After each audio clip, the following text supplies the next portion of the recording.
Okay, welcome to this second session of today. I would like to introduce Professor Rinovia from Indonesia. She arrived last night late, but still she is here. So we thank you so much for coming and giving us this opportunity of the students to have who can listen you live, because you are already very popular among our local students, that you have a lot of work on metric dimension. Over to you, please. Thank you. Thank you, everyone. This is my third time visit to Pakistan. Actually, I was in SMS Lahore. I believe it was 2010.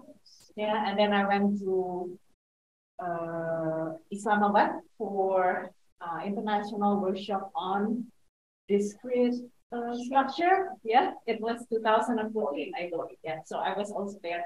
So this is my third time, and I enjoyed my previous two visits. So I hope I can interact with all of you here and see more of Lahore. Okay, so I will be here until Saturday. I will give 4 lectures. So basically, I will talk about how to use matrix in graph labelings and also in Ramsey numbers. The first 3 parts will be about graph labelings. I will talk about different type of graph labelings. All right. So I should be there, right? Different type of graph labelings and also different type of matrices that can be used to construct labelings. And in the last session, I will talk about Ramsey numbers, yeah. In particular, multipartite Ramsey numbers, how we use matrix, in particular, Hadamard matrix to prove upper bounds for multipartite Ramsey numbers. Okay, so I'm from Indonesia. From a city called Bandung. It is about 120 kilometers from the capital, Jakarta. It's a small city in Indonesian term, yeah, but we have around 5 million people. So my university is Institut Teknologi Bandung, and I'm also from the Indonesian Center for Collaboration in Graphic. So this is the outline.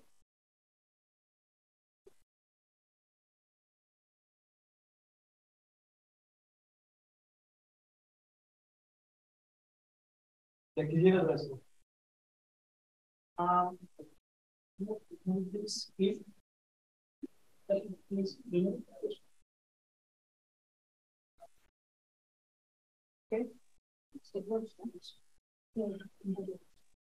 so this is the outline of the course. I already mentioned before. The first one is this one. It's about matrices and magic labeling. So we will use, I think they are already familiar to you, magic squares, magic rectangles, and also fuzzy arrays. So we'll start with something which are familiar to you, and then we will move forward with several other matrices. So in the second course, I will talk about adjacency matrices, so the spectrum, so the eigenvalues of adjacency matrix that can be used to prove whether a labeling exists or not. And then we also will consider distance regular graphs, yeah, in particular strong irregular graphs and Harper cubes, and we will use their tri-diagonal matrix. Yeah, so if we have distance regular graph, we will have tri-diagonal matrix of those graphs, and we will use those also to consider distance magic labeling for those graphs. We will also consider a kind of matrix that we call completely separating system, and we will use this to construct antimagic labelings or distance antimagic labelings for subgraphs. And in the last course, I will talk about Hadamard matrices and how we use them to prove the upper bounds for multipartite Ramsey numbers. So the first one will be based on something you maybe already familiar with. I will start with the beginning of magic labelings. Probably Andrea has talked about this last week, right? So magic labeling was, I think, considered first introduced by Sadlacek in 1963. So basically, we label the edges of a graph with positive real numbers, such that if we consider any vertex, and we see all the edges incident to that vertex, it will give us, if we sum the labels, it will give us the same number. Okay, so you can see that here the codomain is a positive real number, and it Stewart in 1966 give more condition. So here he gave that the codomain has to be integers, consecutive integers. It can start from any integers, but actually for regular graphs, we can always start with one. But for non-regular, maybe we can start with other integers, right? The same properties, if we add the labels on the edges in each vertex, it has to sum up to the same cost. Okay, so this one also a very popular magic labeling, types of magic labeling. I think most of you have already know about it, maybe work with it. This was introduced by Alex Rosa, who also introduced the graceful labeling, another very popular, very famous graph labeling type. So this one is called H-magic photo labeling, although in their paper it is also called magic, but then it became very confusing because there are a lot of different types of labeling and all of them are called magic. So I think it was Wallis who gave this name, H-magic photo labeling. So when we see the name, we know what kind of labeling it is. So total labeling means we label both vertices and edges. So here we have both vertices and edges being labeled. And by H-magic, it means that we count the sum in each edge. So when we sum in each edge, it means there are only 3 labels in the edge, which is the label of the edge itself and the labels of the 2 ends, right? So we only add those 3 labels. You can see here, this one, right? And again, it has to sum up to the same constant.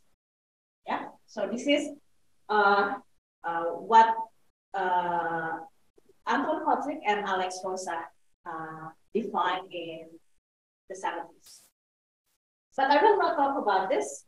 I will talk about another type of graph labeling, which is called Vertex-Magic total labeling. But I will just show you some open problems in H-magic total labeling, which are very interesting, and it is still open until now. Probably it is a difficult question, but it should be a challenge for you.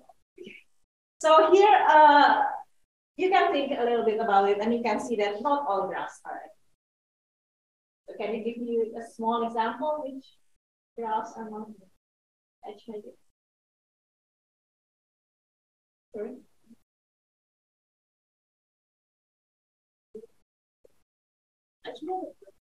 Isolated. Yeah. Okay. Yeah. All right. So yeah, that's okay. So, but for the case of 3, there is a conjecture by Rosa again that all 3s are. So this is a very famous conjecture. It is still open. It's already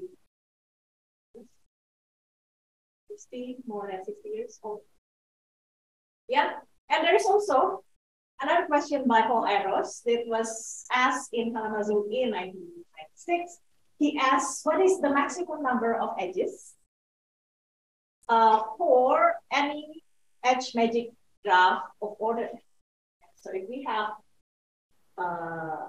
H-magic graph of order n, how large, how dense the graph can be. So this was asked by in 1996, and this is the best, to my knowledge, the best result that we have until now. that the upper bound is order of n squared. Yeah, so basically it's 1 minus some epsilon, some small numbers, yeah, times n squared. And this was proved using probabilistic method in 2006 by all people. Okay, so these are some big conjecture and big questions in the area of H-magic total labeling. And of course, there are also some other questions. There are always problems in mathematics. Okay, so now I will talk about Vertex-Magic total labeling. So now, instead of adding the labels in each H, we add labels on vertices, right? Yeah. So here again, because this is total labeling, we again label the vertices and edges. Yeah. And the label has to be consecutive integers from 1, yeah, up to the number of vertices and edges. And we have a constant, yeah, when we add all the labels associated with a vertex. Yeah. So basically, what is a label associated with the vertex? Just the label of the vertex itself, plus all the labels of the edges, the incident level, right? Okay, so they have to be constant. Yeah. Okay. So this is one example. This is just a complete graph minus 1H. Yeah. So if you see in this vertex, yeah, if you add the label of the vertex and all the incident edges, it will add up to 16, right? Yeah. If you do the same thing here, we will get the same number. Yeah. And also here and also. Yeah. So they are, so this graph is Vertex-Magic. Yeah. But not all graphs are Vertex-Magic. Yeah. We can consider if the graph has an isolated H or vertex.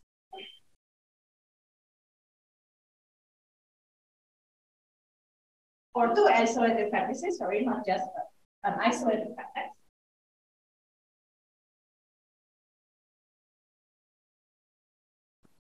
So here is H, right? So why do you think this is not? So maybe there are another component here in the graph, but why do you think this is not Vertex-Magic? Yeah, we consider these two vertices, right? Yeah. We have to add the same labels. Yeah, for instance, they have labels A, B, and C. Yeah, in here, of course, we add A plus B. In here, we add B plus C. They have to be the same. In that case, A has to be the same with C, and we use the condition of budget. Yeah. Okay, and similarly, we also have to just two isolated vertices, right? Yeah. Those two vertices have to have the same labels. Okay, so now we want to use matrix to construct a labeling for a graph, you know, particular graph. Yeah. So I think you are already familiar with magic square. Yeah. So what is a magic square? This is just an n by n matrix. Yeah. This is a magic square of order n. Yeah. And the entry is from 1 to until n squared. So we have different entries. Yeah. In each elements of the matrix. And we have that any row, any column, and then the main diagonal or the main back diagonal, yeah, they have to add to the same. Yeah. So I can give you some examples. This is of order 4, right? Yeah. So if you add here per column, per row, and also the diagonal and back diagonal, they all add to 34, yeah? Yeah. And also the same, this is of order 5, and this one is order 6. Yeah? So let's see. And there are standard construction for magic square for all orders. Yeah. I think this is very well. Yeah. Okay. I think, oh, sorry, there is a mistake here. This is supposed to be K33, yeah? So it's K33 instead of K44, yeah, I will revise the slide, yeah? So use this following magic square of order 4, yeah, this is order 4 to Vertex-Magically label, yeah? The complete bipartite graphs K33, yeah? How do you think we can do it? If we start with this, yeah? Is it K44? Yeah.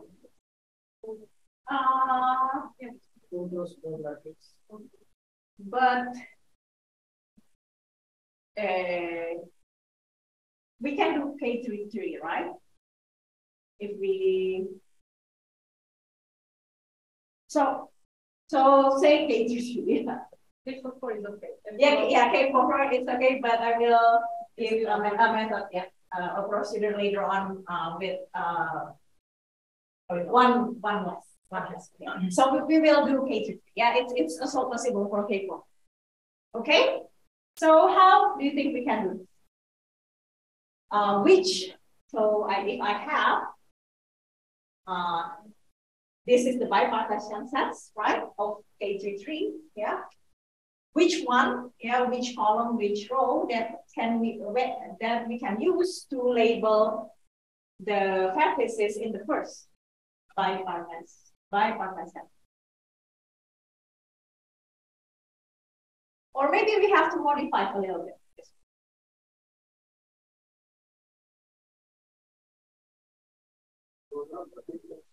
Yeah, so yeah, of course. All the rows, all the columns will have the same sum. Yeah. So it will also have the same sum if I modify this magic square by reducing the elements with 1. Yeah. Will it still be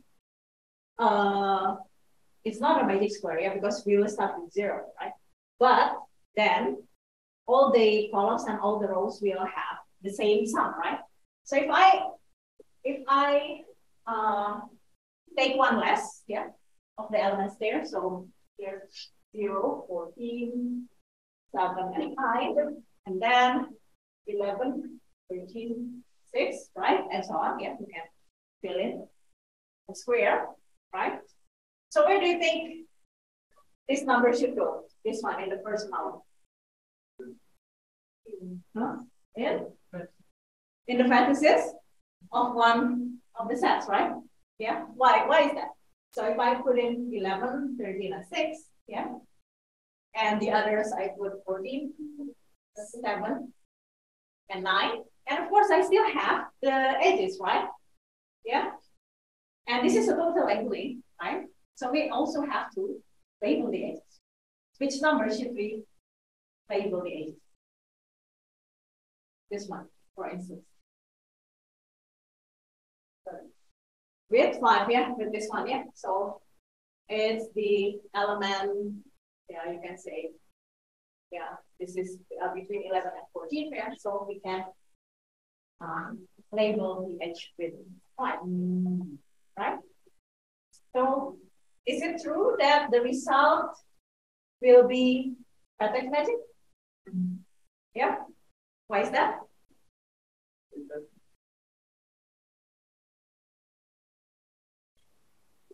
Because in this vertex, for instance, yeah, what do we add? Here, yeah, this one, right? Plus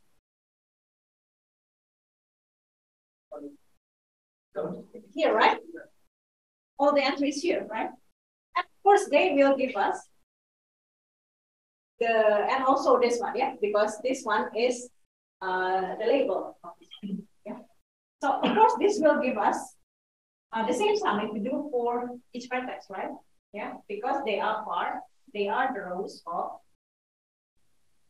modified, yeah, modified magic squares, right? Yeah. So in general, yeah, for KMM, So if we take a magic square of order n plus 1, okay, so this is supposed to be n plus 1, I'm sorry. The slides are a lot of mistakes here. Okay, so now each row and columns, yeah, will sums to this one, right? Yeah, you can try to see, yeah. Basically, just add all the entries in the magic squares, and then you divide with the number of rows. Okay, so now we construct another matrix, yeah, where we do the same thing, yeah. We take elements one less than the original magic square, right? Right, and then we can also see that each row and columns will add up to this number, yeah. So it's the same with this one, but minus m plus 1, yeah, because we reduce everything by 1, yeah. So in each row we eliminate 1 m plus 1. Okay, so of course here the first one. Okay, the first one in this case, yeah, it is all because the entry of S11 is 1.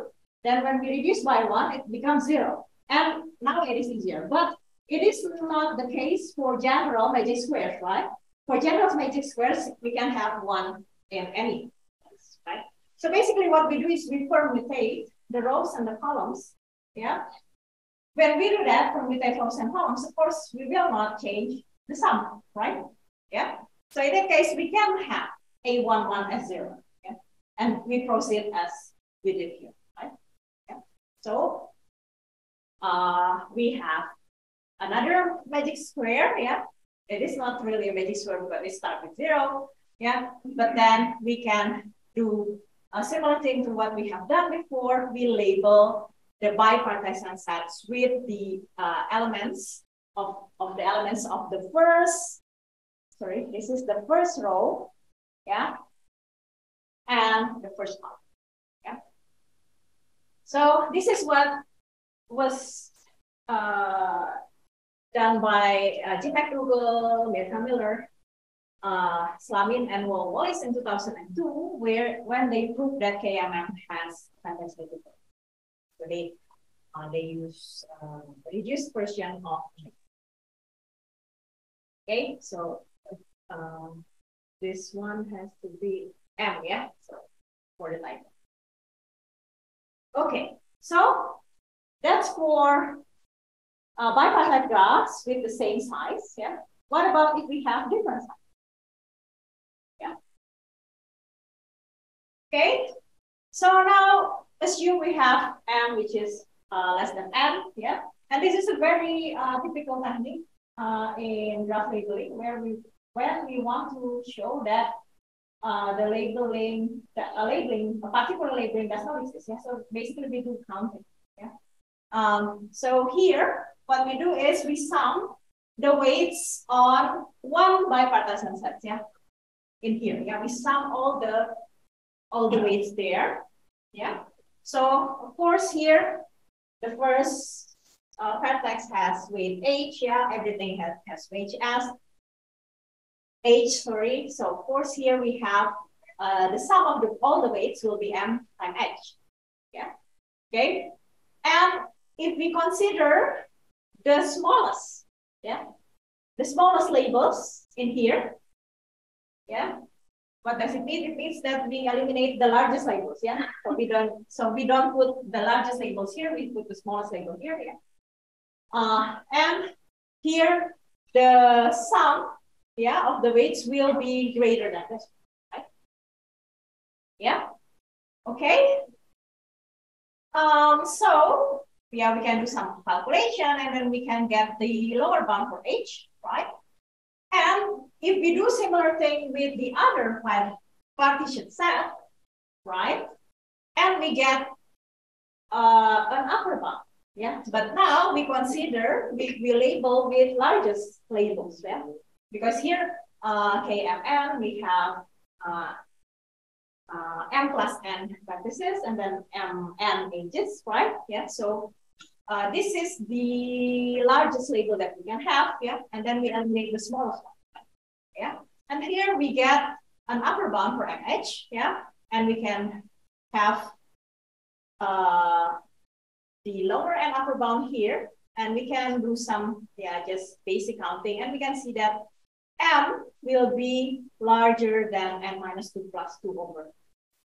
Yeah. Is it N and H? This under this is N, sorry. Yeah, this is supposed to be N. Yeah, because we, this is also supposed to be N. Yeah, so this is from Y1, Y2 until Yn, and this is N. Okay? Yeah, but then we get the upper bound for H, yeah? And here we get this inequality, which means this value here is greater than N minus 1, right? Yeah, this value here is greater than N minus 1. Yeah, so we have M minus N supposed to be greater than, we can move it. So N minus M is less or equal than 1. Yeah. Yeah, because N is the larger value. Yeah. Okay. So N minus M is supposed to be less or equal to 1, sorry. Then in that case, if we have something larger, yeah, the labeling does not exist, yeah, because this condition has to be fulfilled, yeah. So here, if the difference between the size of the bipartite sets is greater than 1, then we will have labeling. Yeah. Okay. So of course now, what about if we have K, M plus 1, right? And that's the next logical step. We cannot have more difference than this, yeah. And probably you can think about this, yeah, how to label this. This is a known result, yeah, it's already been proved, but I think it will be a nice exercise to you for using my matrix, yeah, to label graphs, right? Yeah, so construct Vertex-Magic labeling for this, yeah, and the known proof for this, we separated between M, even, and odd. Yeah, we use different matrix, and the matrix that we use is what we call the quadratic array. Yeah. So what is a quadratic array? Yeah. Quadratic array is an M by N matrix. Yeah. M by N matrix. Yeah. Here, each row is a permutation of 1, 2 until N minus 1 from 0. Yeah. And every column has the same sign. Yeah. So again, what is this? This is an M by N matrix. Yeah. We have each row is a permutation, yeah, of from 0 up to N minus 1, and then every column has the same sign. Yeah. So this is easy, right? For 2 by N. Yeah. This is 2 by N. Yeah. You just go this direction, yeah, going up, and then on the second row you go down, and of course if you add in every column, yeah, it will add up to N minus 1, right? Yeah. And for 3 by N, this is 3 by N, yeah, what you do is, this is similar, right? Yeah. But then you change a bit here, yeah, so you go from R to 0 here, and this is all the even number, yeah, and here you change with the odd number, right? Yeah. And then here, so if you see here, the sum will be what? 3R, right? Yeah. So in order for this column to be 3R, this has to be 1, yeah, and so on. Yeah, it goes up until R minus 1, and then the R we move here. Yeah, so you can see that the sum will also be 3R everywhere. Yeah. So based on this easy construction, yeah, for 2 times N and 3 times N, of course you can construct for all sides, right? Is it correct? You just put together, right? Yeah. So for instance, if you want to have M by N, where M is even, you just stack together all the 2's, right? Yeah. And then if you want to have odd, you put this and some even. Yeah. Sorry. Odd number of columns together.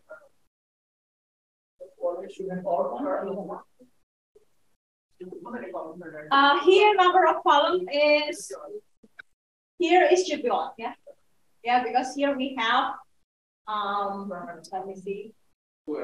This is 2R, yeah. Yeah, this is, yeah, number of columns is on. But here it can be, yeah. But, okay, so if we have M times N, M is on, and N is on, yeah, then we can do this one, and then we add like the,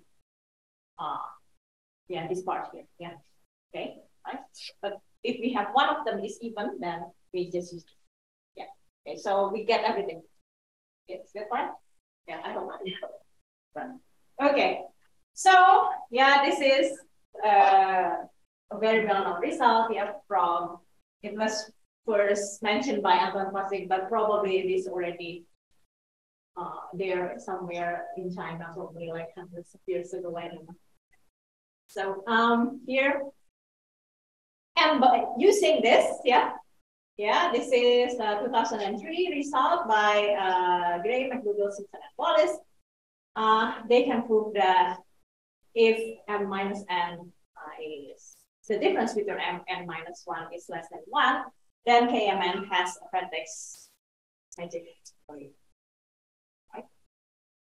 Okay, so you can think a little bit about this, yeah, think about the quadratic array and then how to use them, yeah. Of course, you have to change, yeah, because here you have repetition of labels, yeah, you have to do something, yeah, to use it to label KM. Okay. All right. So these are some conjecture, yeah. There's only one conjecture actually, which I find very interesting. Yeah, there are a lot of open problems still in Vertex-Magic photo labeling, but I just want to mention one. Yeah, so this is by McDougall. He said that all regular graphs other than K2 and 2 times K3, yeah, are Vertex. Yeah, this is a difficult conjecture. I believe it is a difficult conjecture. Yeah, some partial results have been proved. Yeah, so yeah, G. McDougall, Gray, and Wallace proved that all complete graphs are Vertex-Magic. Yeah. Actually, the proofs are separated into several papers. Yeah, so they consider cases like even, and I forgot, but like 0 mod something. Yeah. So there are several papers for proving just complete graphs are Vertex-Magic. Yeah. But I think because of they can label, yeah, all complete graphs Vertex-Magically, they believe that it also happens. It is also will happen for other regulars. Yeah, so that's they believe. So this is big breakthrough by Gray in 2007. Yeah, he proved that almost all regular graphs of odd order are Vertex-Magic. Yeah, so he couldn't label like just small. Yeah, it's still infinite. But yeah, so almost all regular graphs of order has been to be Vertex-Magic. Yeah, and what about the even orders? Yeah, several cases of large classes of regular graphs of even order, and also which include some Hamiltonian graphs are already to be Vertex-Magic. But this is still open. So if you like challenge, yeah, you can try to think about it. Yeah, maybe consider some classes of graph which have not been considered by Gray in his 2 papers. I think this one is, if you want to look it up, this is in CIMPA discrete math. This one is in discrete math type. Yeah, but if you just type Gray and McDougall, and you can see all of this. Okay. So now we will move to another type of labeling. Yeah. So I mainly work in this kind of labeling. Yeah? So distance-based labeling, not really the H-Magic total or Vertex-Magic total. So the difference with the previous labeling is now we consider only Vertex labeling. Yeah? in the sense that we only label vertices. Yeah? We only label vertices. And how do we count the weight? Yeah, we count in each vertex. Yeah, we add the labels of vertices adjacent. Yeah, adjacent to that. Yeah, so because we only label the vertices, yeah, only vertices have label. In each vertex, we add the label of vertices adjacent to that particular. Yeah, so this is what we add. Yeah, this is the three smallest example. Yeah, we have the three here. Yeah, if I add this, the neighbor of 1 is 3. Yeah, the neighbor of 2 is also 3. The neighbor is 3 is 1 and 2. It will add up to the same number. And also in here you can do the same thing. Yeah, add up the labels of each adjacent all adjacent vertices of a particular. Yeah, so we sum the labels of the neighbors. Okay, so this was defined by Prof in 1994, but actually he used a different name. Yeah, it is called Sigma labeling at the time, and it was not published. This was part of his dissertation. So basically, people don't really know about it. Yeah, so we thought we defined it in 2003, but actually it's not. Yeah, it's already defined in 1994.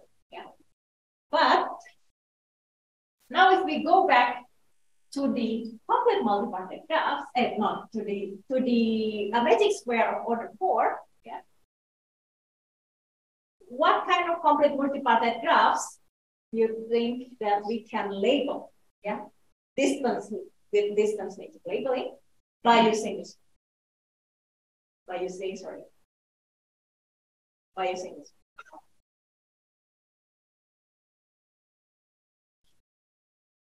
So yeah, I repeat again. In magic square, we have the same sum in each. Now it's gone.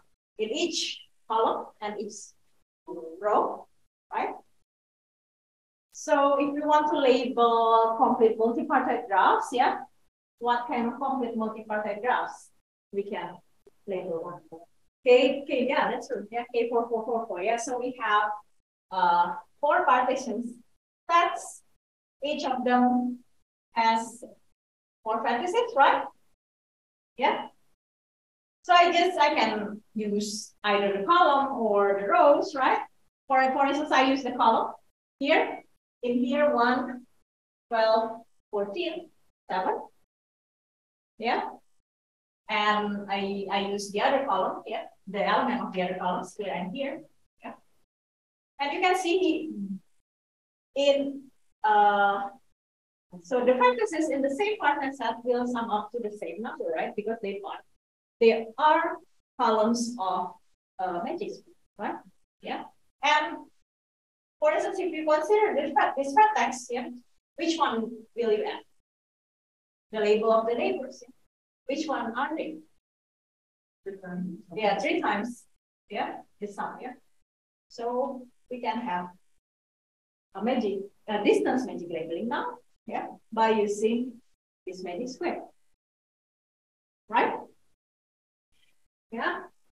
And of course, we can use larger, what is that? Yeah, larger squares, right? And actually, we can generalize by using magic rectangles. Yeah. So what is a magic rectangles? Yeah. So this is an m by n magic rectangles. Yeah. So again, this is not n squared. This is supposed to be n times n. Yeah. And here, the row sums equal, and also the column sums are equal. Yeah. Okay. So of course, in m by n magic, m by n matrix, we will not have diagonal. Yeah. So we just exclude the diagonals. Yeah. So what we want is just the sum of the column and the rows to be the same. Yeah. Okay.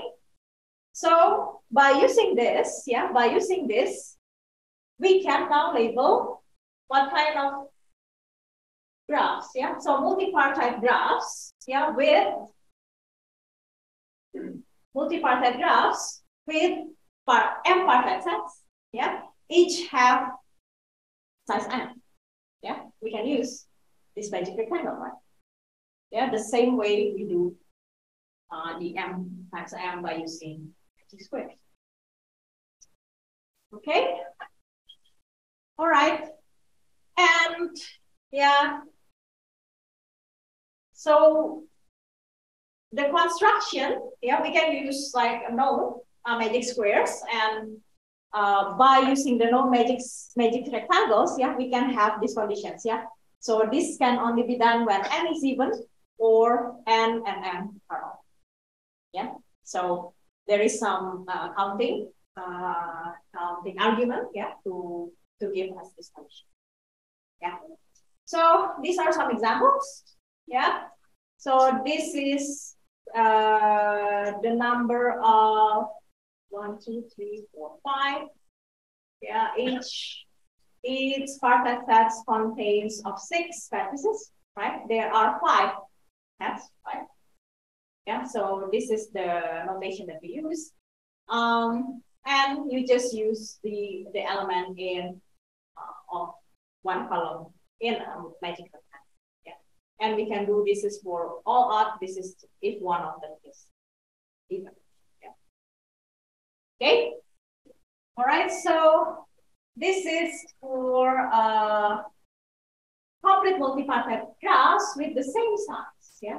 But now, what about for different size? Yeah. For different size. Yeah. And then it becomes complicated, yeah, because we cannot use magic square, magic rectangle. We cannot do it, yeah, because yeah, the number of vertices in each set will be different. Yeah, can be different. Yeah. So this is our conjecture in 2003. Yeah.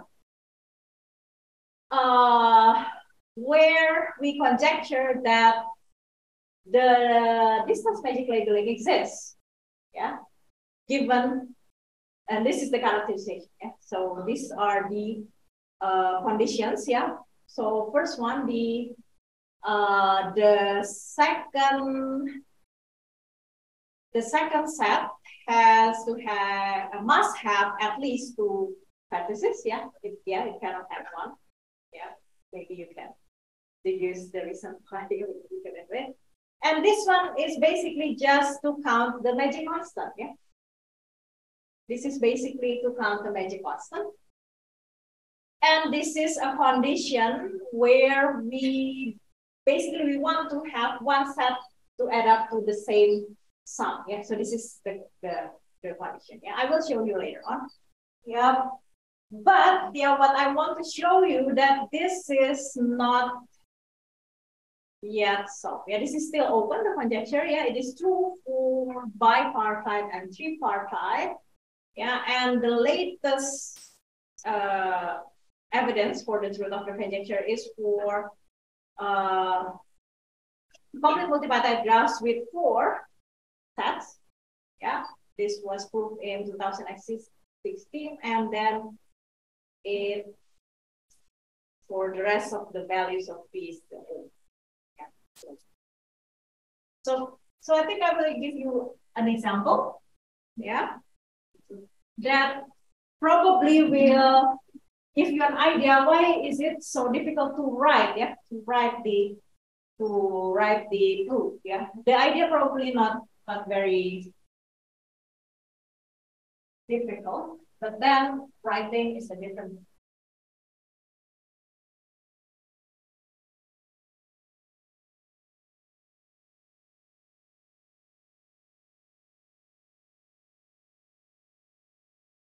So say we have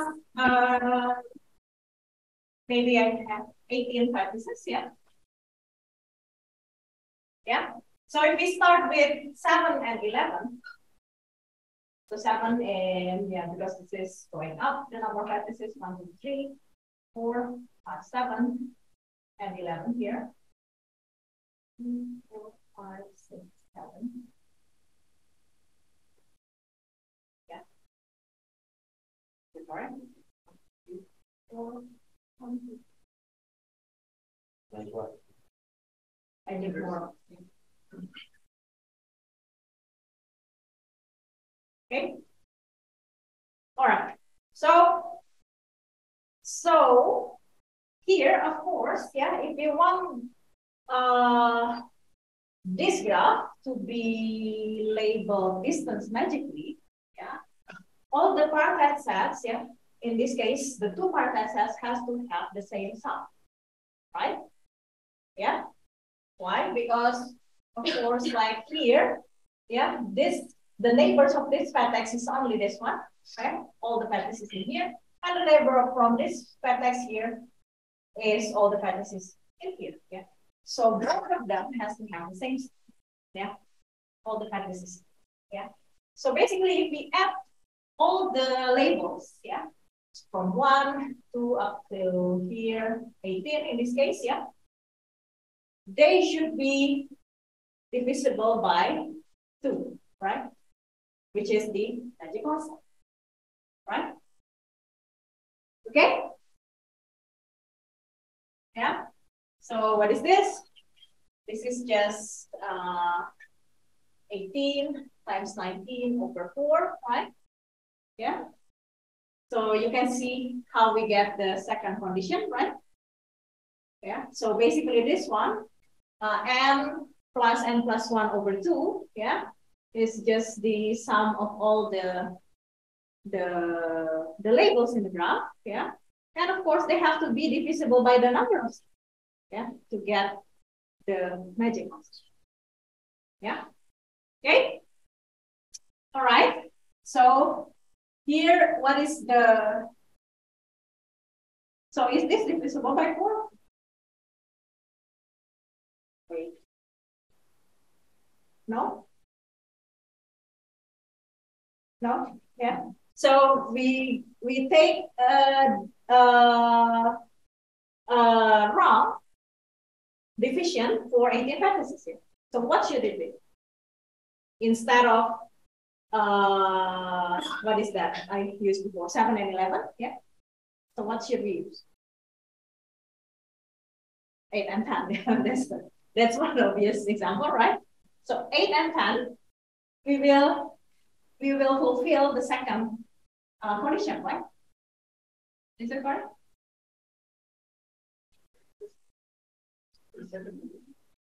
Yeah. Doesn't depend on the size. No, this is just 2. This is just by 1. This is just by 1. Okay, right? 8 and 10. Will it work? No.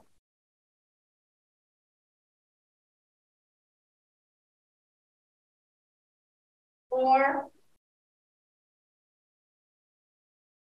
18 will not work, yeah, in general, yeah, 18 will not. So what do you think will work? 16? 16 will work, yeah, okay. So if we have 16, so I reduce 1 and 1, yeah. Now we can try to label, yeah. But of course there is a third condition here, yeah, where we have to make sure that so here is 16, here we have 16 times 17 over 4. This is just 4 times 17, which is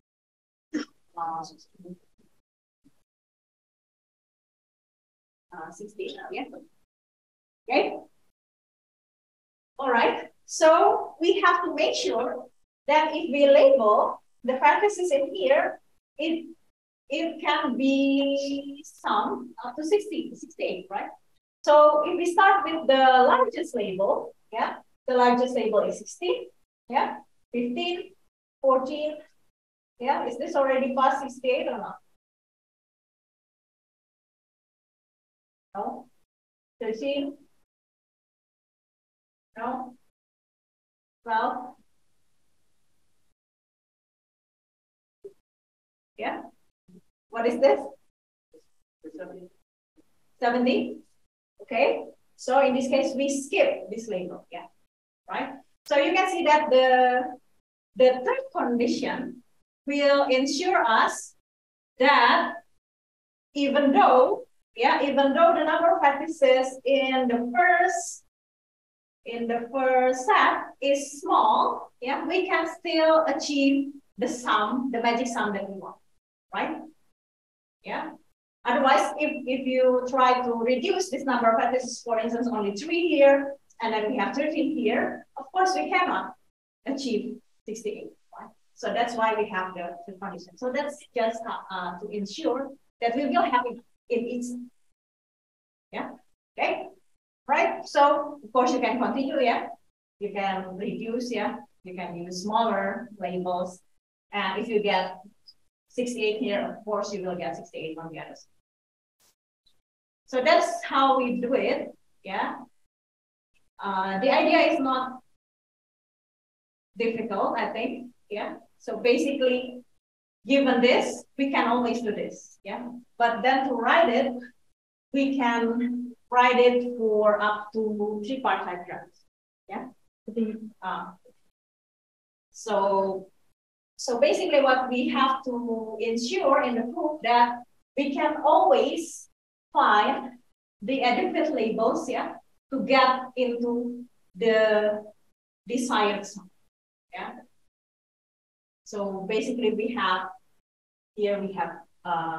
largest labels, and then we have some gaps, and then we have smallest labels.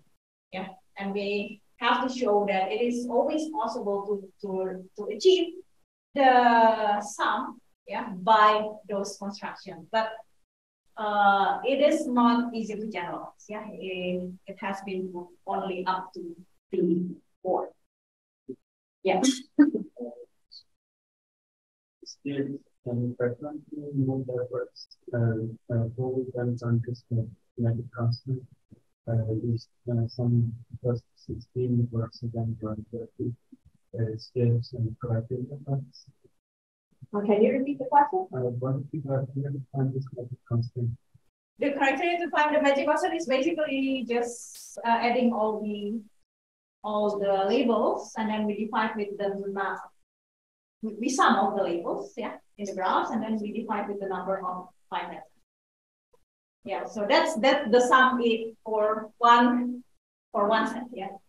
In bipartite graphs, it will be the magic constant. But for instance, if we use tripartite graphs, of course, if we have all of these have the same number, as we have the same sum, right? And for instance, if we take this vertex here, the adjacent vertices will be the vertices in the other two, yeah. So the constant will be 2 times, yeah.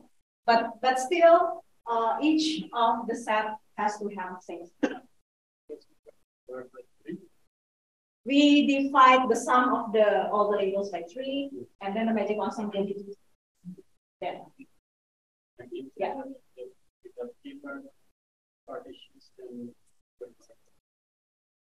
Yeah. If we have here P partitions, so you can see in here, right? Yeah. So n times n plus 1 over 2, which actually should be congruent to 0 mod P. So that's the magic. Okay, but again, yeah, how to construct the labeling is still a big question, and we have done it up to 3, and then Peter Kotlar proved it 4. So this is just a flavor of what I will talk about in the next 3 lectures. Yeah, so basically how we use matrices, yeah, for labelings, and then at the end for Ramsey. Okay, so use one combinatorial structure to construct other combinatorial structures. Okay, all right. I think that's all for today. I will still have 3 more lectures, and hopefully you will learn something from it. I will talk also about open problems and conjectures for distance magic labeling. Yeah, so I didn't mention anything in here except for the multipartite, but there are still many. Okay, thank you. Any questions? You can ask them. So this is the building in our campus, yeah. So I hope you all can visit us someday. Yeah, so this is what we call so we have a twin main hall, yeah, west and east. This is the west one. Yeah, you've been there. So in the group in Indonesia is too much working on magic sphere and magic labelings. If someone is interested on this topic, you can just search out this group of Indonesia. A lot of working is there and still too many open problems about magic and anti-magic labelings. So if someone is interested, just contact with this group in Indonesia. There are too much open problems still. So that's we have 5 minutes break, and after 5 minutes break, we will start to the next session. Okay, thank you.